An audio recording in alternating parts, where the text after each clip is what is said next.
we just go? Can we just go?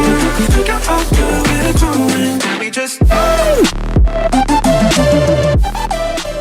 Hey guys, welcome back to my channel. My name is Haley. If you're new here, if you are, thank you so much for stopping by. If you are new, please don't forget to subscribe down below. It really helps me out. It also helps you find more videos like this one on my channel. Definitely make sure to subscribe and hit the bell as well so you don't miss any future videos. Without further ado, let's just hop right into today's topic. So today I want to share, as I'm counting down to graduation, some of the college websites that I feel like are worth investing in, whether they have some type of membership plan, whatever it is. I feel like these accounts really help me as a college student and are well worth the money that you might be investing in them monthly or annually. First, starting off with Quizlet. Quizlet, you guys, I feel like is literally the bread and butter of how I have been able to succeed so far in college. I'm a big flashcards, visual learner type of person, and so a lot of my classes that require me to memorize vocabulary, concepts, even when they have diagrams, because for me, I feel like using the games, using especially the learn feature, that is like critical for my study plan most times. I feel like it's just well worth the time and the financial investment into that app for the amount of gain that I'm able to get, getting better grades, making sure I'm understanding concepts quicker. I just feel like there's so many resources on Quizlet, as well as just finding previous students' flashcards and comparing it to the information that I was going to list or study, finding that as being like almost like a mini test bank. Quizlet in and of itself, well worth any money that's needing to be spent on it. I wouldn't do anything beyond just the Plus plan. I'm not sure if they're at this time like, you know, an additional plan that you can get. You can always obviously cancel it over the summer or when you're not going to be using it. Investing in the upgrade for Quizlet, I found, is a no-brainer. Like it's something that is just so critical and so essential to the core of my studying routine that I just had to do. Next with that is another ride or die of mine, which is Chegg. I can say personally, as I've gotten up in my schooling, that I haven't used Chegg nearly as much as I did my freshman, sophomore, and a little bit towards the beginning of my junior years, just because of the way that my classes are structured. But definitely the Chegg study resource was so helpful for some of my more math, financial heavy classes, where I tend to be a little bit of a slower learner and understanding the concepts or understanding how to do the problems. Just having that little like virtual tutor to explain how to do the different steps was just so helpful for me. So having that, as well as being able to rent my textbooks through Chegg, having the option of having a lot of e-textbooks so I don't have to lug around a big like book everywhere, or even remembering to like ship it back. It's just like so simple. Even their like shipping process with Chegg, it's like so simple and easy. So I just found like using Chegg super helpful and well worth the money. So if you're like debating that, I would tell you to go ahead and invest in that. Or even if you and a friend want to invest in it, you can invest in it together and then just like share an account. But I found that they are now cracking down a little bit more on like password sharing, kind of like Netflix, which, you know, isn't the best for us, but you know, there's probably some loophole around it anyway, so don't like let that deter you. But if you are somebody tight on a budget, there are other ways that you can still get some of these apps, but you might just have to like share an account with somebody. If that's something you're cool with, keep that in mind.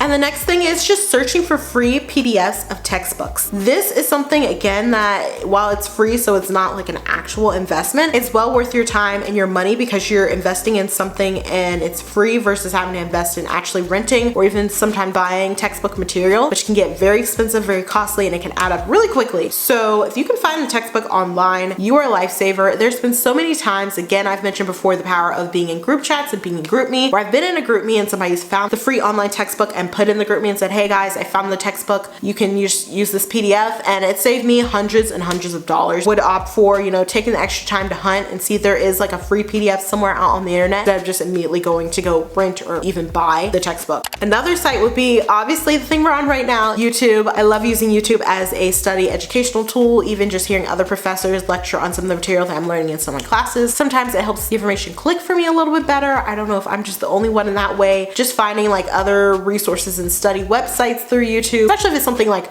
well-known, broad, like accounting or a particular type of economics, like something that's very widespread, wide known, not really niche to your school, your college, your professor. You probably can find somebody talking about it or lecturing on it on YouTube. Another thing that I would really invest in, if your school hasn't already invested in, is Grammarly. You guys know how much I absolutely love Grammarly. I literally use it every single day, probably just as much as I use my headphones, because I'm constantly writing emails, whether it's at work for different different school things, whether it's writing papers, preparing for presentations, like all the above. As a business student, I feel like I constantly need to use Grammarly. But for the longest, I was just using the free version, which personally I still do. But through Clemson, I found that they actually pay for like an education premium version. And through that, I'm able to get more help as far as like what to change the grammar on, how to make it sound better, how to concise certain things. And so if your school happens to have a resource like that, use it because you're already paying for it. And I'm even debating if I might pay for it myself after I graduate because it's just that helpful. So those all in all, from the perspective of a soon-to-be graduate, just some websites that I've used throughout college that I feel like are well worth your money, well worth your investment if you end up having to pay for them. There's other resources out there like StuDoc, Brainly, Course Hero. I've used some of those too. They're kind of helpful, but I found that these other resources are just a little bit more beneficial in my opinion. Again, you might have a differing opinion and that's okay, but that's just what I've experienced. Hopefully this helps you out. If it did, remember to give this a big thumbs up. Subscribe down below if you are new, hit the bell while you're already at it. And until next time, I will catch you guys on the flip side. Bye guys.